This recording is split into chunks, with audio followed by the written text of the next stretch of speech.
This is Mxnzplain. My name is Lebo and Kabelo. I'm Kabelo, and the two of us decided to begin this journey of just creating spaces for men to reflect on what it means to be a man in the 21st century. Our task is really to journey with men, listen to different stories, but to create an environment where we can all just learn and grow with each other. It's a journey. Yep. So if you're interested in mansplaining about their spirituality, their traumas, and all things important about being a man in the 21st century, it's the place for you to come to. Mxnzplain is for me, for you, it's for all of us. So join in and be part of our journey.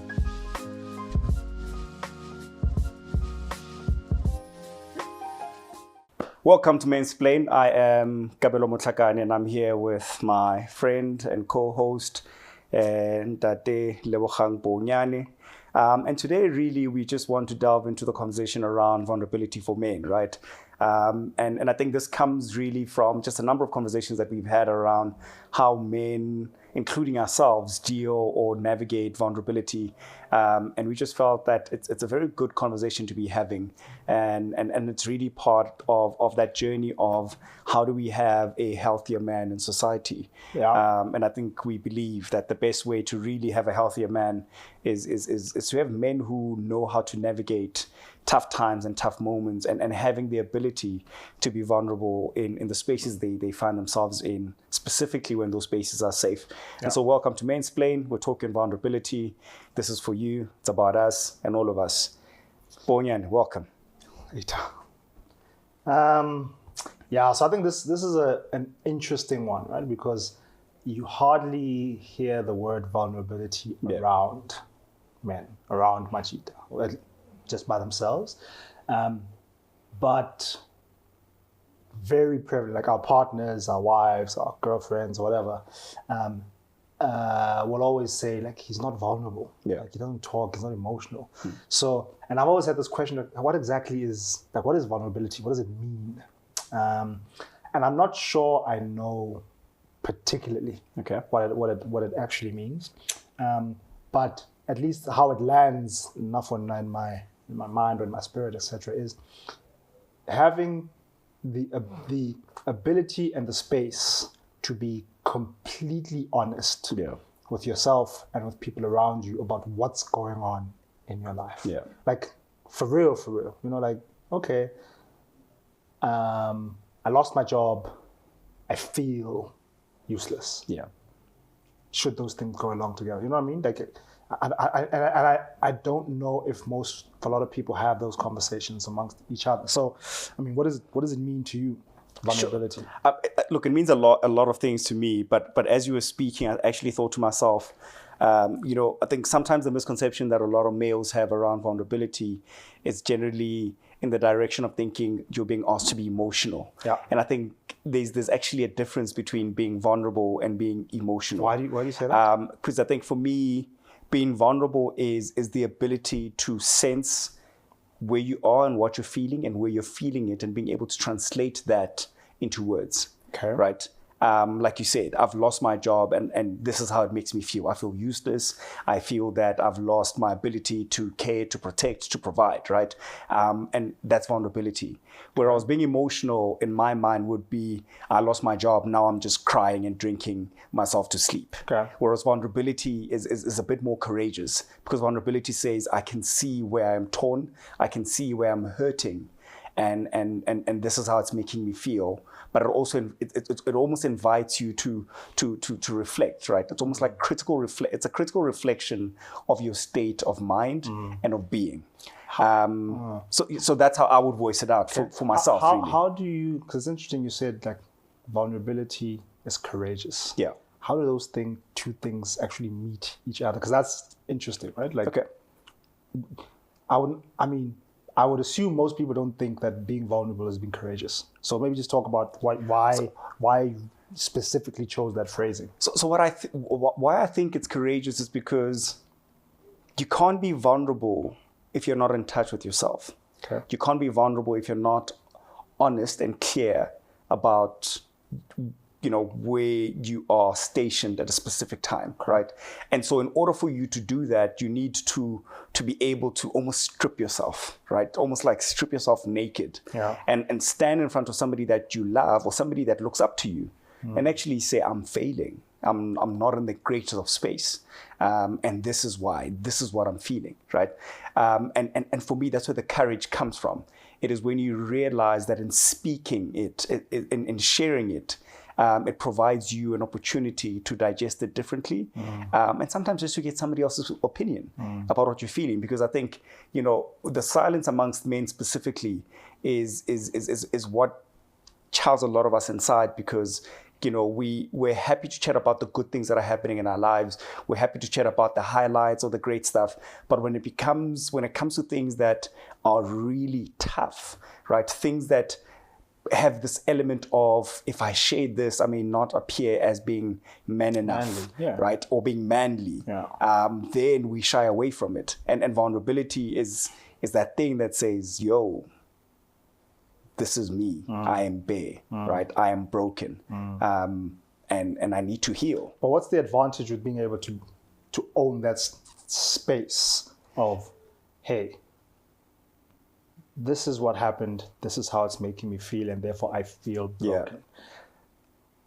I mean, how's that meant? How is it supposed to help you as a man be more of yourself and like be able to continue to be quote unquote a man in life, right? So that's exactly it. It allows you to reclaim yourself, right? And I think so the big moment for me was 2019. And work wasn't great. There was a lot of things happening in the institution that I was working in.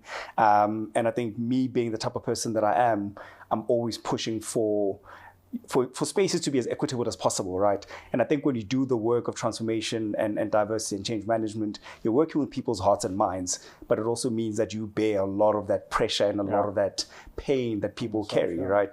And I think I got to a point where I could say had some sort of an identity crisis, right? With all of this happening at the same time. And, the behavior then became bourgeois, partying, and just being reckless, okay?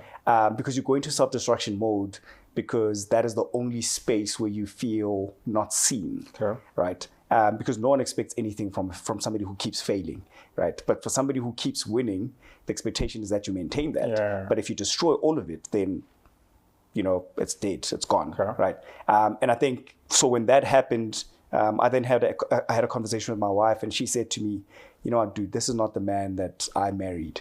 When we met, you worked out, you ran. Yes, you would drink, but it was largely on the weekend. You never drank during the week. Now you are drinking every day.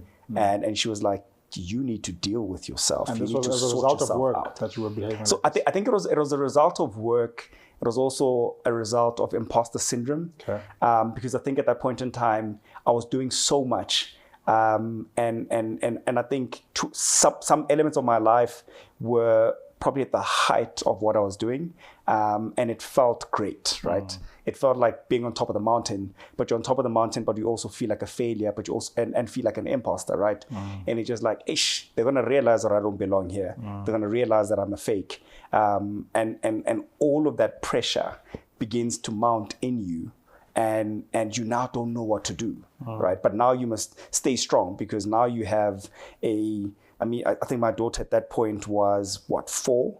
Now you have a child. Now you have a whole family. Now you need to try keep all of it here. But the destruction was actually threatening my support structure more than it did anything else, to be honest, right?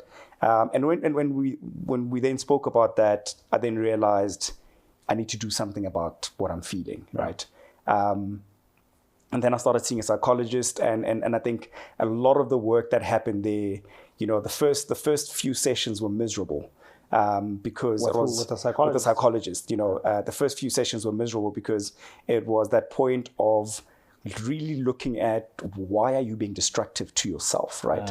Why are you behaving the way you are? Where does it come from? And a large part of that pain, a large part of that fear of rejection, or feeling like an imposter, or feeling like you don't belong, was the result of my own childhood, right? So before you continue with this, how did you decide to actually go to therapy to go see? Like, what was the? Like, did you have a chat with your wife? Had you always wanted to do it? Like, how did that happen? Because I don't think most guys I think about that. So I had an experience of some sort with a therapist. Yeah. So just before I got accepted into ministry, one of the things that they expect you to do in the Anglican Church, rather actually after my interviews, they said to me, "We will accept you as a priest," but we realized there's still a bit of anger towards specifically my biological mom.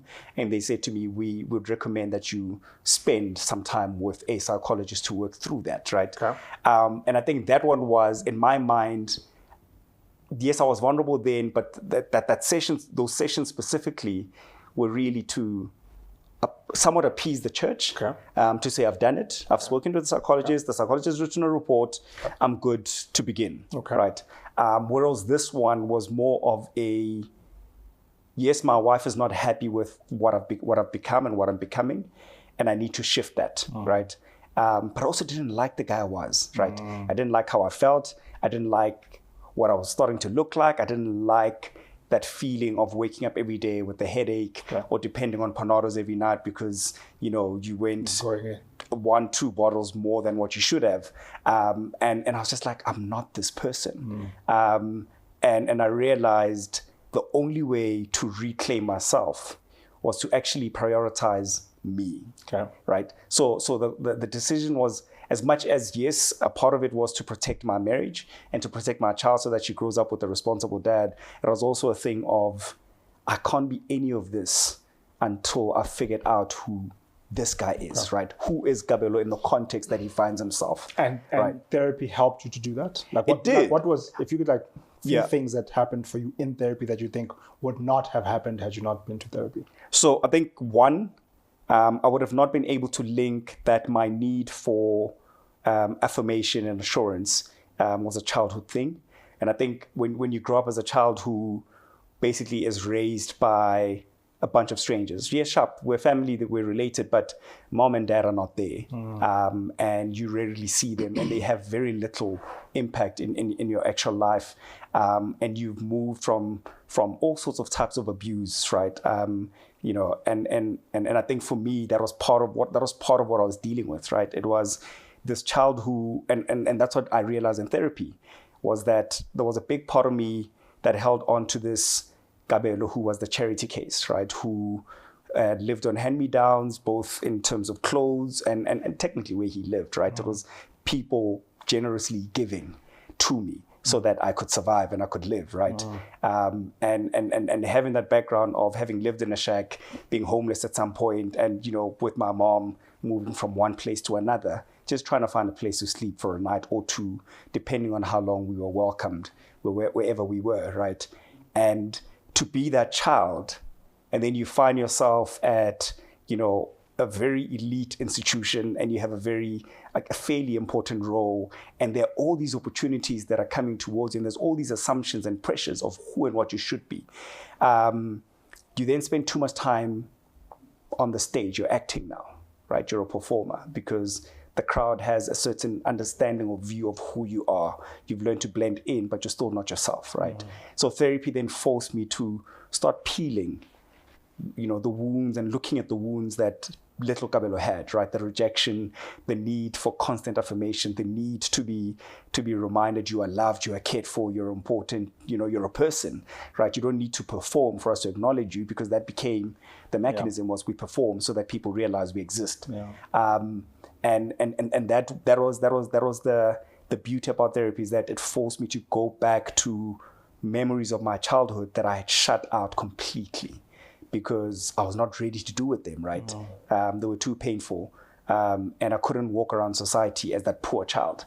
And sometimes the fear was exactly that, is, even though you're in your best suit and you speak your best English and you have all these degrees, people can still see that homeless child.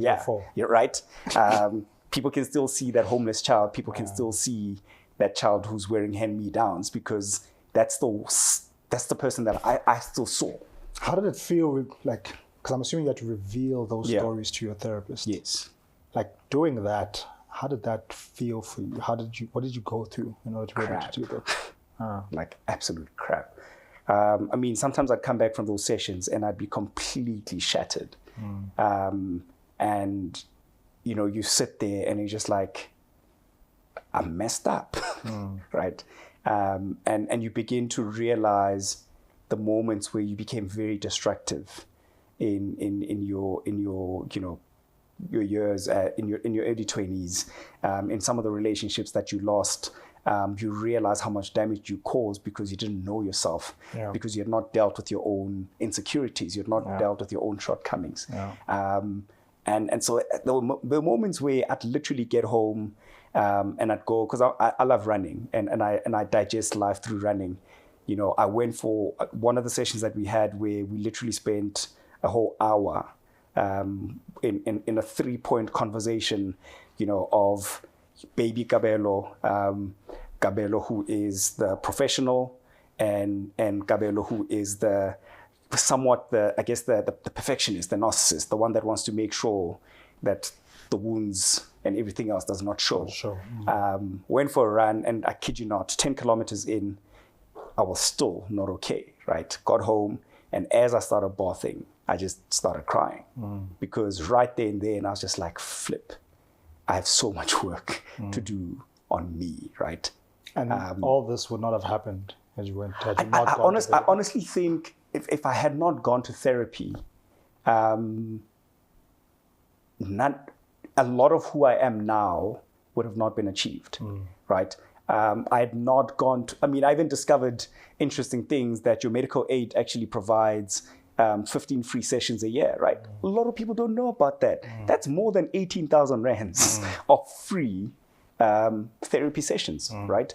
And I only found out because the psychologist that I was seeing, you know, like 4, 5, 6 sessions with me, said to me, look, you have major anxiety issues. You know, you could easily be susceptible to depression and and this journey is going to be expensive. So to assist you, this is the form, we're going to fill in the form, and I'm going to motivate why I believe you need to be given the sessions. And I've received 15 free sessions from my service provider every year, right?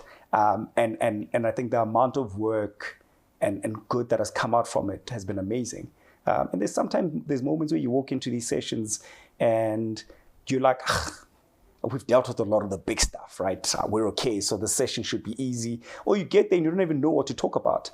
And then your therapist picks up that one thing, you know, where it's like, okay, how are you feeling now? What is happening in your life? Explain that to a 5-year-old. And those are some of the skills that I learned. It was like understanding where my pain came from, where my trauma came from, and how to deal and respond to it. It sounds to me like you had to be vulnerable with the therapist, but also with yourself. 100%. A lot, right? And, you know, clearly that worked for you.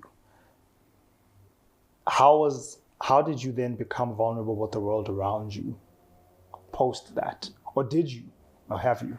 I think to a large extent, yes. And I think, you know, and it also had to start with my wife, right? But I think the toughest one for me was sitting down with my biological mom and actually saying to her, these are the moments where I feel you failed me as your child. So you actually had that conversation. So I sat down with her and I said to her, we're going to have a very painful conversation, but we need to have it, right? And it wasn't easy. It was painful, right? And when she started crying, it made it even more difficult because I think her logic was, you know, you are the aftermath of teenage pregnancy. I was too young. I didn't know what to do. I did not have money. I was not educated. I could not fend for you. And the best option was to hand you over to somebody that could, right? And you sit there and you realize, you know, would I ask that because I work in the school space? Would I expect a grade 10 child to be that responsible? Yeah. Right. And that was one of the things that my psychologist pointed out. It was like, just, you know, devil's advocate. You work in the school space, grade 10 girl gets pregnant. How responsible do you think they have to be towards that child? Right. And I started speaking from my rationale. And he said to me, so why would you expect something different from your mom? And right there and then you realize I actually had unfair expectations of her. right? And having to work backwards from there. But it was tough. It was tough, right? But I think for me, that's the thing about this journey is we're able, right? You're constantly peeling yourself. I'm not saying we've arrived. There's still a lot of work that I'm doing, and I'm still seeing my psychologist, and it's now a few years down the line. But I see the importance. And you think it's important generally for men to be more vulnerable and use therapy as one of the ways to do that? I think it's one of the best tools. Yeah. And I think it's safe because this person, one, there's a legal obligation that they cannot share what you've said with anyone, including your wife or even any medical professional, quite frankly, right? So already right then, there's safeguards that allow you to just open up. Yeah, and that's the thing I wanted to touch on as you were saying this. It's you mention it as it's a legal responsibility not to share this with anyone. I can imagine for most guys, I know for me in the past, it was there's no way I'm going to be overly vulnerable, with my girlfriends or now with my wife or even with my siblings. Yeah, but why is that though? Because there are moments or things that people will turn around and use against you, bro. Okay. You tell them, yo, I'm struggling with this, or hey, I'll give you an example. I'm the eldest in my family, right? And so whether you agree with it or not, there's firstborn pressure is a real thing, my brother, and it's real, but it's also very unfair, or it can be very unfair, because the firstborn is the firstborn when things are falling apart. Yeah. Everybody, the hierarchy doesn't matter. We're all the same. Well, it doesn't matter. It's the hierarchy. The hierarchy is here. Yeah. It's not here to, why must you be the one? Sure. But let things fall apart. Everybody turns and looks at you. And then they look at you and they're like, you're this. This thing, this firstborn role. You don't know what you're doing. We don't see you as this thing. So imagine that you now have to sit back and tell yourself, convince yourself, as out, knowing that you have this pressure. And now you must go be vulnerable with all these people that can take these things and use them against you. You'd rather not. And I think I know I struggled with that in the past. I know a lot of guys struggle or stuff like that. I can imagine you having to sit. In past relationships, I wouldn't share much about my struggles with my partners. Because, it's cool when it's cool, grand. But the minute you are overly, let's call it emotional now, as opposed to vulnerable, that can take away, actually, from the sanctity of your relationship, because depending on who your partner is, and I guess it's a maturity thing, is they can also use that stuff against you. So then Majita's I don't blame them, to be quite honest. I agree with you that I think vulnerability is important, but those things can be used against you. So then the question is, how do you not? How do you create the space, the safe space, even for men to speak amongst themselves about things that are incredibly tough for them, but also to speak with people who are important to them. Yeah. One of the things I regret, so I have a list of regrets when my dad passed away. One of the things I regret is not having had those kind of conversations with my dad, where I was like, you know what, Pa, this is how I feel about something, or about something you did, about something you said. It was always, man up. Today, had my father still be alive, I would do that.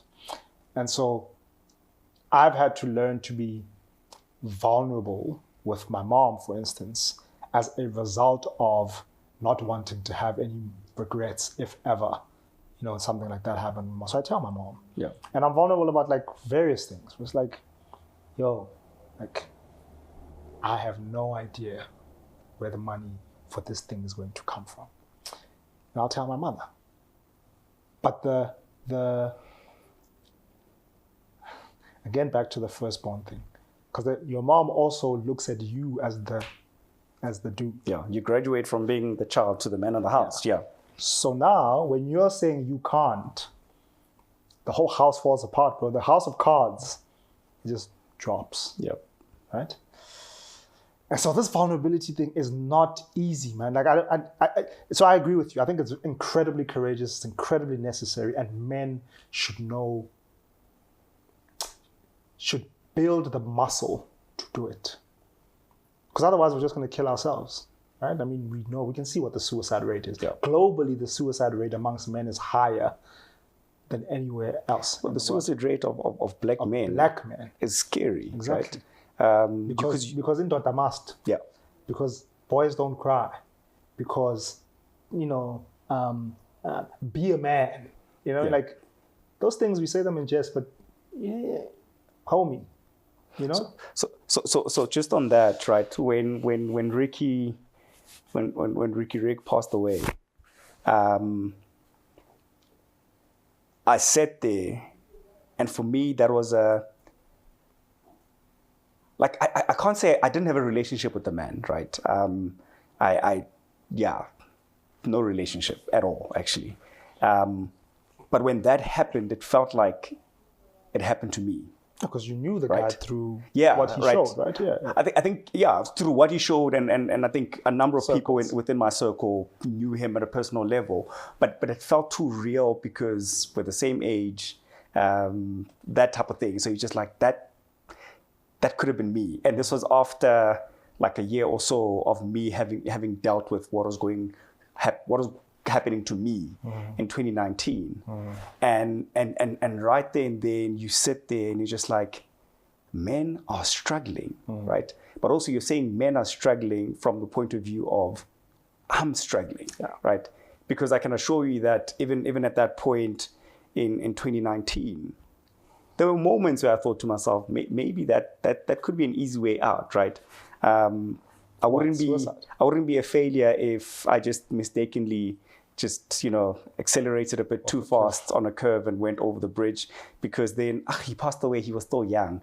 So all the things that I'd planned to achieve wouldn't matter, because it would have been, he probably would have achieved them anyway. So the expectations are off the table, right? And I think for me, it was also a realization of what I was saved from, right? Because I think at that point in time, I was very much vulnerable to that happening to me, right?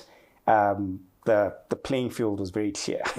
The drinking, dysfunctionality, I didn't care much about anything, and that I was at my lowest, right? And you think to yourself, how many people have a friend or a partner that says to them, "This is not you," right? But because for somebody to say to you, "This is not you," it means there's a value and there's something else bigger that you have that they've seen, and they want to bring that to life, right? And I think, immediately when you start to reflect around that, it is just that moment of life is crap sometimes, right? But we never allow ourselves the opportunity to actually acknowledge that. Right, life gets difficult, right? Work is difficult, marriage is difficult, relationships are difficult, family members are difficult, right? And I think with men, we hold a lot of this in, right? And I remember even when my grandmother passed away in 2018, Umzwake said to me, "You never cried, not even once, during that period." And I was like, I did cry. And I think it was the night of her passing, driving home. I had my moment. And when I got home, I just went straight into cold mode. Yeah. But I think it was that whole thing of, how do I mourn a woman who raised me like a child, right? That was my mom for all intents and purposes. And now she's gone, right? So now you're like, how do I define myself without this woman? I needed her to stick around so that you could see my success, right? And those are it's the small little things, right? It's the small little things that pile up and pile up and pile up. And eventually you get to a point where you're not functioning. Did you tell anyone about this at the time when that those are the things that were going on in your mind? Oh no, this is the first time. Before, no? Yeah. Look, I've shared it with my psychologist, but I think for me it was exactly that. It was mourning a mom, and not having the outlet. Yeah. And it's that disassociation, right? When that happens, when trauma happens, when death happens, we disassociate. When you get into a car accident, and all of a sudden you can't drive, right? And this was me, 2019 again. There was a lot happening in 2019. Yeah. You know, got into a car accident. The 3 cars that are involved were written off except for mine. But for like at least 2-3 months after that, I couldn't drive. I was scared to drive. I was scared to get on the highway. I couldn't talk to anyone about that, right? And those are the things that I think chow a lot of us. And that specific example, why do you think you were afraid to speak to anyone? Or you couldn't speak to anyone about that? Because it sounds like a silly example. Oh, I'm afraid to drive, especially as a dude. Like, oh, I was in an accident. That's how. Why were you afraid to speak to anyone about it? Because it's one of those, like, you didn't die. Yeah. What's your issue? Right? You didn't die. You're okay. Move on. And I think that's the primitive male mind, right? It survives or thrives rather on, but the house didn't burn down, So we're fine. so we're okay. You know, the thing I always that comes to me when we talk about this vulnerability thing, linked to this weaponization thing, but also linked to what you've just said around, oh man, look, I mean, what's the big deal? You didn't die. Is I keep asking myself, does vulnerability or being vulnerable have a place in society for Black men? Like, you know, how will people view us as Black men, especially our close communities? Yeah. The more vulnerable we become, because like you said, people attach vulnerability to being emotional. So now it's like, okay, will the world still afford us the same respect? Will they still afford us the same kind of place in society? Or are we now just like these emotional punks? I think for me, the hope would be seen as being more humane or more human, because I think the Black man has always been an ox, right? We were an ox for slavery.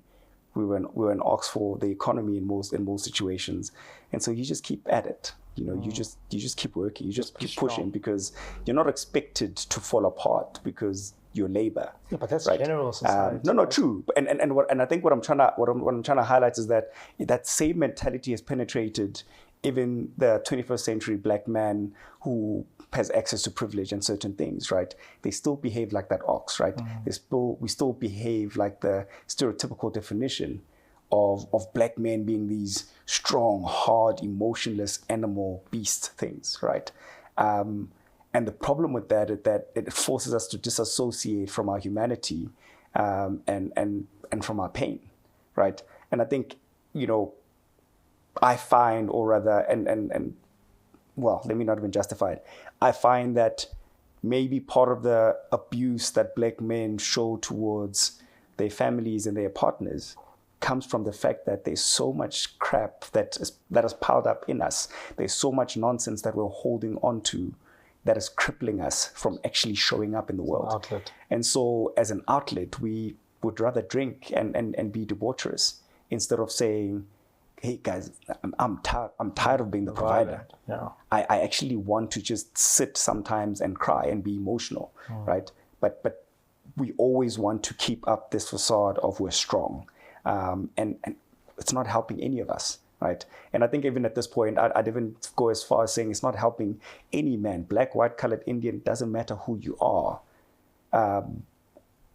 For as long as men do not deal with their traumas and with their wounds, we will never be what we should be to our partners and to ourselves.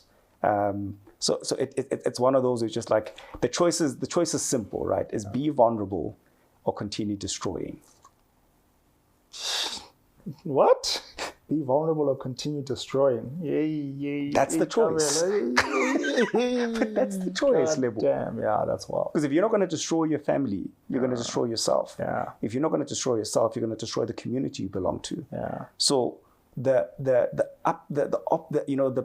negative side to the lack of vulnerability is distraction.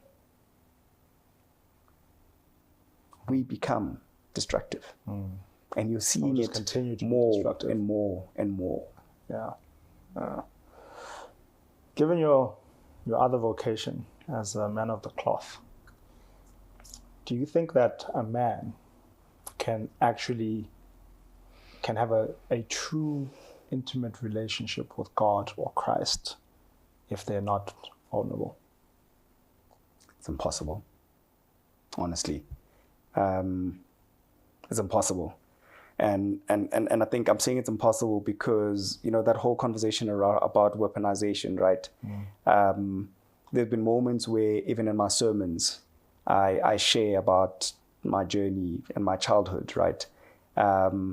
And sure, it's tough and you cry at that point in time. But my thing has always been, once I've spoken about it, once it's out there, you using it against me bears very little damage, because it actually speaks more to your character and your values than it does to me. And I think the trick now has become, when I've shared something that deep about myself and you think you can use it to try slow me down, it's a moment for me to actually pause and say, but I shared that with you. So what are you trying to achieve? Right? Because my rule has become, if I've put it out there, how are you going to use it to destroy me? You can't. Or you shouldn't be able to, because I'm the one who put it out. Because I gave it to you. And I think in order for me to be an authentic priest, in order for me to be authentic in how my relationship with God works, is that ability of going to God and saying, flip, I'm not coping today, right? And today was one of those. I had a moment this weekend at work with some of my teammates that was very painful. And I went home and I was angry. And today I had to stand up and preach in front of the same people, right? And I literally sat in my office and I said to God, you know what, dude?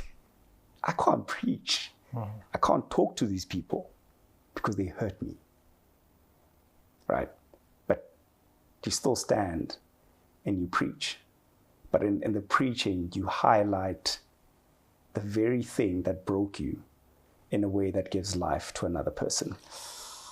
Okay. So if you're unable to be fully truthful with God, fully vulnerable with Not God, like you can hide anything from God, actually, right? Well, right? But I guess what's coming out for me from that, or from what we're speaking about now, is like, in essence, your vulnerability leads you to the truth. Yeah. About self, about your community. There's no way you can be completely truthful with anyone around you that you value, nor with God, who's all-knowing, all-seeing. Yeah. If you don't include the moments where you are also vulnerable with God, which is like that. There's this thing. Please forgive me. But there's this one passage where Christ says, "You will come to me and I'll turn you away because I did not know you." Yeah. That always strikes me as like, why would he say that? If every week, it's like, no, I didn't know you because you didn't show me, you didn't come to me as your full self. And if to take this very same idea and link it to marriage, if your marriage or your wife is given to you, or your husband is given to you by God, and you are unable to be vulnerable with your partner, then you actually are not truthful. Yeah. And you extend that to all the other relationships in your life if you believe that they're also brought to you through some sort of divine movement. As tough as it is, Instagram life is not going to bring you to truth, but it's not going to bring you because that's not the real you. Yeah.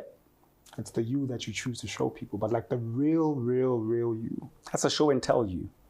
Yeah. Okay. So I think for me, hectic. you know, just as a point of reference, I always view vulnerability as with your partner, right? Whether it is your husband or your whatever, right? With your partner, the person that you're in a relationship with. One of the biggest things of humans being vulnerable is the ability to just stand naked in front of the people they're in love with, right? And allowing the dimples, the scar, all those things to show and not be fearful of it being rejected, right? For me, that is the deepest sense of vulnerability, is being able to just stand bare in front of those who love you and say to them, look at me. These are my wounds. These are my scars. Accept me. This is the real me. Accept me. Yeah, this is the real me. Anyway, to wrap up, unless we're able to be truly, truly truthful with ourselves and therefore vulnerable with ourselves and truly truthful with those that we love and therefore vulnerable with those that we love, we cannot expect for the world around us to change and to be true. Yeah. So it's hard, but it's important. So, you know, find some people around you that you can be truthful and vulnerable with, and bear your soul out there, man, because it is not, the alternative is not worth it. Yep. The alternative is not worth it. Kabelo Motlakane. No, thank you, my brother. But also just wanted to say one more thing. I mean, there are many organizations that do offer help for free. And like I said, for those who are privileged enough to have medical aids and so forth, most of your medical aid companies provide 15 free sessions of counseling every year. And there are many facilities, community counselors and priests and social workers. Those are your spaces to reflect and to just create moments for you to really be vulnerable. And Majita, you can't be vulnerable with a glass of alcohol in your hand, man. You need something else. Water, honesty, and just inviting people to see you for who you are. This is Mxnzplain. I'm Kabelo Motlakane. Hey, thank you. Till the next one. Yeah. Well done, man. That's a good one.